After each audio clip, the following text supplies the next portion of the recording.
28 years in sales, what I've learned about success, pressure, and knowing when to walk away. In this video, I want to share with you what it's like selling for some of the biggest fashion brands in the world, compared to a small family-owned business. Know how to win in sales and how to stay relevant, especially after 50. What's changed over the years? You want to know? Then stick around. Hi everyone, I'm Anton and welcome to my channel. Let's talk about life with Anton. If you're new here, welcome. And if you're back for more, then thank you so much for returning.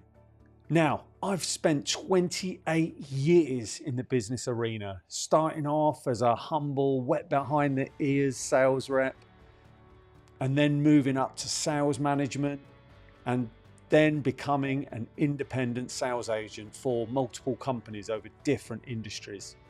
I've seen just about every side of business, and today I want to draw back the curtain and take you to the back end of what it's really like to be in sales over these past 3 decades and what's beyond. So I've worked on behalf of some of the biggest Italian, French and American fashion brands in the world, and I've also represented small family-run businesses. And trust me, the difference in attitude, expectation and results can be huge.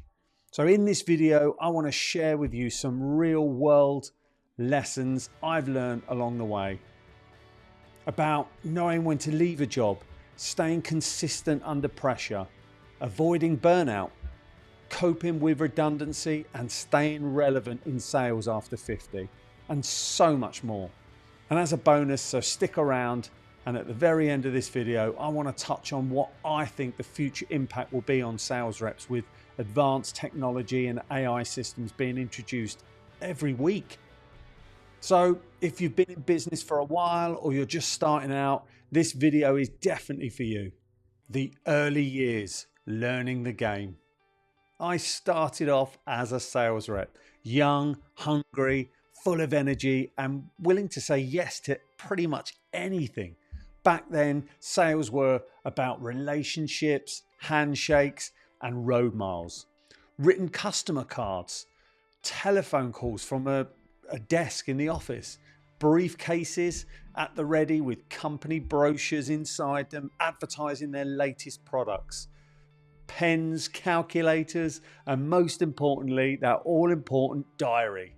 This was old school at its finest. No emails, no social media or trackers in your car, no online sales reports, just plain old relationship building, face-to-face cold calls, and a hope that you made each month's sales targets. I used to listen to sales and motivational training tapes from Tony Robbins, Zig Ziglar, Steve Schiffman, and so many more. You learn by doing. You get rejected, you got back in the car, and then you tried again, over and over. But those early years taught me something really powerful, that consistency beats talent every single time. The best reps weren't the flashiest. They were the ones who showed up every day, made the calls, followed them up and built trust slowly. I will never forget the time when we had a company sales meeting and everyone round the table started talking about it being really quiet and sales were really low. The UK sales manager had us all give him reasons why, and then it finally came down to the old warhorse, the guy who was pushing into his late 50s, grey hair. He was ridiculed for his bad tasting clothes, and it just kept quiet the whole time during the sales meeting. And when it was his turn to tell everyone how many appointments he had in his diary and how many sales he'd done for that month, he slowly, calmly, I remember him looking around the room and he told us his results. They were incredible. But how? We didn't understand it. Everyone was asking. And he simply said, "I am so sorry. No one told me that it was quiet out there." His attitude was spot on. He never slowed down with his cold calls. He never doubted his ability to sell. He never listened to what everyone else was saying. He simply went about his business and consistently delivered. That was a massive lesson right there, and one I will never forget about, and nor should you. Consistency, having the right attitude and not listening to all the noise around you will get you so much further on. Corporate versus family business, the two completely different worlds. Like I alluded to earlier, I've had the privilege to work on behalf for some of the biggest names in the fashion industry. Names like Gucci, Giorgio Armani, Burberry, Jimmy Choo, Givenchy, Chloe, Saint Laurent, Calvin Klein. There's so many. And I've worked for massive multinational companies where everything runs on systems, on data and quarterly results. But I've also had the privilege of working with small family-run businesses as well, where decisions are made over a cup of tea and a handshake. In big corporations, you get the pressure, the targets, the meetings, the performance reviews. It's strange actually, because this is where you get all the accolades as well, where you get to tell everyone where you work. You gain loads of new connections, friends, and this is where in some cases you get to attend the lavish parties, sell the must-have industry products and get all the perks with working with such prestigious companies. It's ego, luxury, resume boosting and competition on steroids. You want to attend all the family functions, the weddings, the parties, just to let everyone know where you work and how great you are. Well, that's what I wanted to do anyway. These appointments normally come at a time when you think you're invincible and when you think you've made it in life. Sadly, in my experience anyway, most of the time, these sales jobs recently anyway, they don't always pay the best when it comes to salaries. They don't pay for your skills. They know their product and their service works and it's in demand, so that you end up just being a number, and the pressure can be absolutely immense. Don't get too comfy either if you are in this position, because sometimes you could be easily replaceable, especially factoring age, experience and attitude and the willingness to work within a team. Or from learning about what's coming out later on in the year when only a certain number of people in the company know about it. You get to see the behind the scenes, look at how they plan, how they design and manufacture these products, as well as the marketing and what lines are more profitable than others. It is, honestly, it's truly amazing. And the perks are pretty good too. Now, from the streets of Paris and Milan to the cobbled streets of Wales, in small family-run businesses, you get passion, but often a little bit less structure, more emotion, and less staff means deeper relationships with the colleagues. You get to speak to people more often, get decisions made a whole lot quicker. And again, in my experience anyway, you definitely get paid more money for your experience and your value to the company. You become an integral part of the company really quickly. And you also quite possibly find yourself learning more about just the sales and more about the working of the business. The market can be a little bit more competitive as the product or service is not typically the market leader, but this is where I really think that you get to learn your trade in sales than ever before, because you then become a salesperson. You're not an order taker. There are pros and cons to both, and in the corporate world you're part of a machine, and in the family-run business you are the machine. The key is knowing which environment fits your personality. See, some people thrive under structure, others need independence. Knowing when to leave a job. Here's one of the hardest decisions, is when to walk away. If you're losing sleep, if your gut just keeps whispering, this isn't right, or if your values are being compromised, you have to listen. I've learned the hard way that your head and your gut usually tell the truth before your heart catches up. Your heart will say, stay loyal. Your gut will say, it's time. And if you want, after this video, check out my video that I made about taking on my dream job. And whilst I'm on the promotional trail here, if you like what I'm saying and it's helping you make decisions, then please subscribe to my channel, like my channel, and comment below. I've got loads of videos about life lessons, losing job, losing loved ones, mental health, and so much more. Okay, anyway, that's that over. Now remember, the grass isn't always greener. Sometimes it's just different grass with a different gardener. But before leaving a job, always do your due diligence. Talk to people, understand the culture, and make sure you're not just running from the pressure. One of the biggest lessons that I've learned over the years is I had to learn the hard way so many times. But one of the times was back in 2017. I left a really good, stable managerial role to go and work on behalf of one of the biggest fashion brands in the world. A dream job. The pay was lower, but how great was it that I was going to tell everyone where I worked? And I mean, all the perks. What could go wrong, right? Wow. Well, I lasted just over a year. I earned less money than I've ever earned before, and the work environment was awful. And I just had to make that decision. My old job became one of the best paid jobs in the marketplace. I know, because it was one of my friends that I actually gave the job to. Hard, isn't it? And to this day, I'm reminded of that bad decision every week by how well he is doing. I've also left really good positions because of the boss or another sales executive who I didn't get on with, but only to find out weeks or months later that they had gone too. Sometimes just holding your water really does pay off. Redundancy, pressure, and consistency.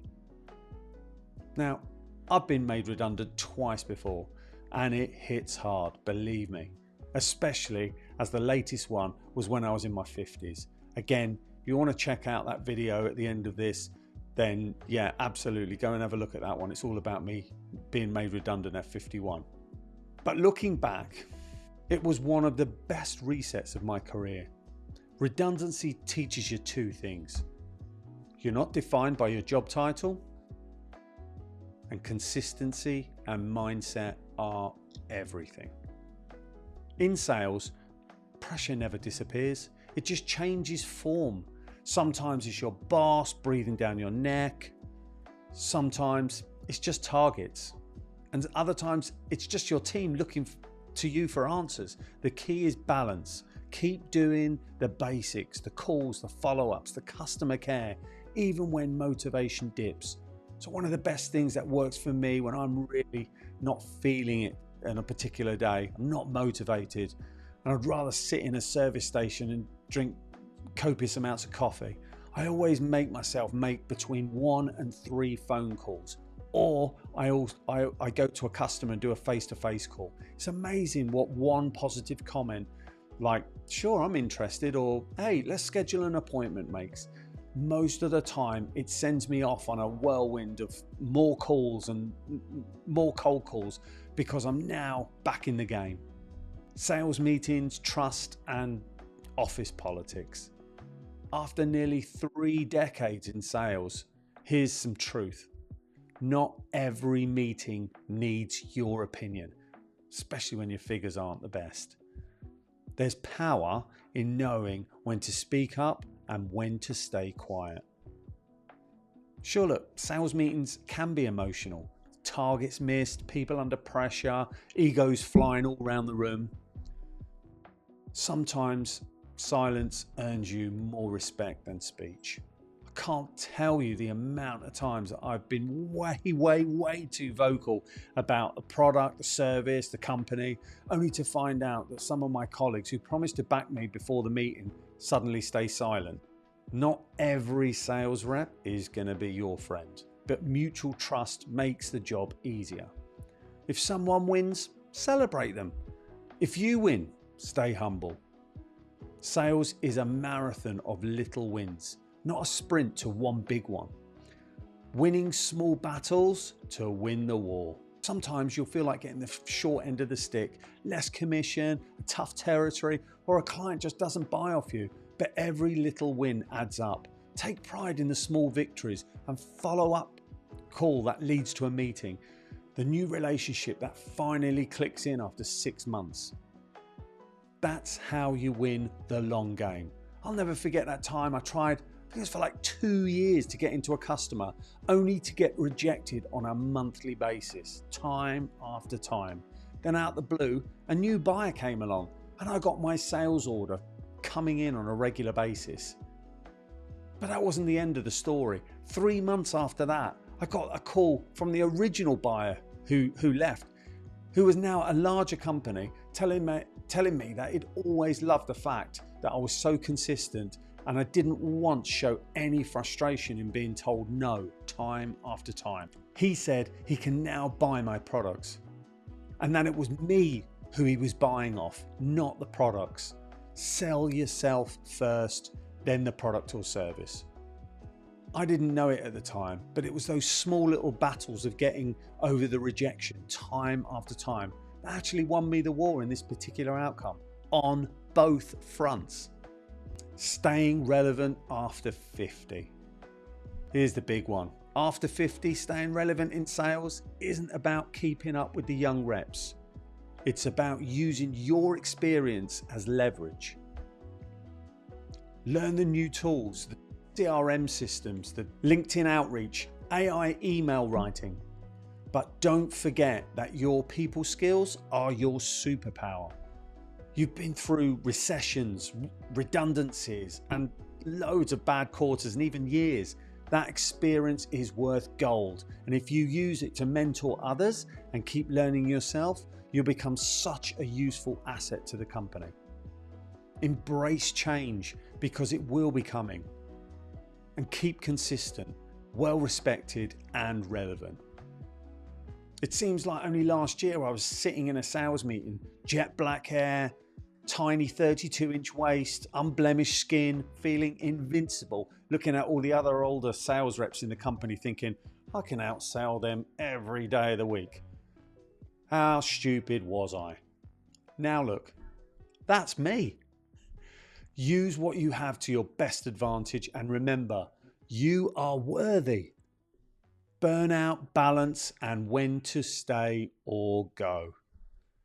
Burnout is real in sales. The targets, the travel, the constant rejection. You can love the game and still hit the wall. And I remember taking a sales position only a few years ago where they wanted me to re-establish a sales territory that had been dying for years.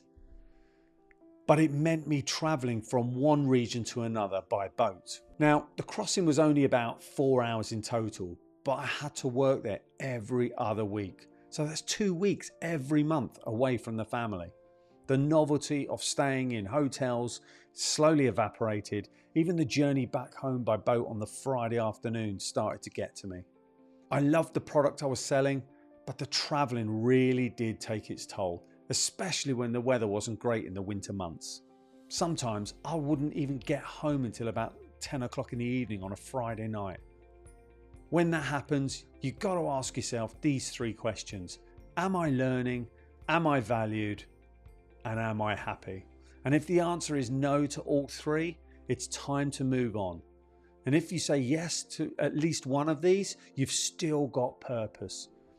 So maybe speak to your boss about the situation. It might just work out in your favor. So what is the real secret to sales after such a long time? 28 years. Here's my biggest takeaway. Sales isn't about products. It's about people. It's about trust, consistency, and learning to read between the lines in clients, in colleagues, and in yourself. You won't win every deal, and you won't like every boss. But if you keep showing up with integrity and persistence, you will always come out ahead. If you're still in the game, keep learning. If you're thinking of leaving, trust your gut. And if you've been made redundant, remember, sometimes it's just life's way of saying it's your turn to start fresh. Now, I did say at the end of this, I would give you a little bonus of what I think the future holds for sales reps with AI and technology coming in. Well, obviously this is going to depend massively on what industry you're in and what job title you've got. But for the most part, I think as long as sales is about connection, it's about emotion, and it's about trust, then a human selling to a human will be around for a while at least. I remember about 10 years ago, my industry started encouraging customers to buy online and bypass the sales reps. And I know in some cases that's probably how it works now. But it became very obvious very quick that people still want to buy from people. It's the emotional journey of the transaction that keeps it alive, I think. And yes, systems will be put in place and sales personnel will be changed for new AI bots and systems and stuff like that. But if that's the case, then we just take opportunities elsewhere. Now, if this video resonated with you, hit the like button and subscribe. I've got more real-world career advice coming up, especially for those building a new chapter after the age of 40 or 50. So if you like the video, thanks very much. Drop a comment below. I'd love to hear your biggest lessons from your career so far. Until next time, stay consistent and stay true to yourself. Thanks for watching. Take care.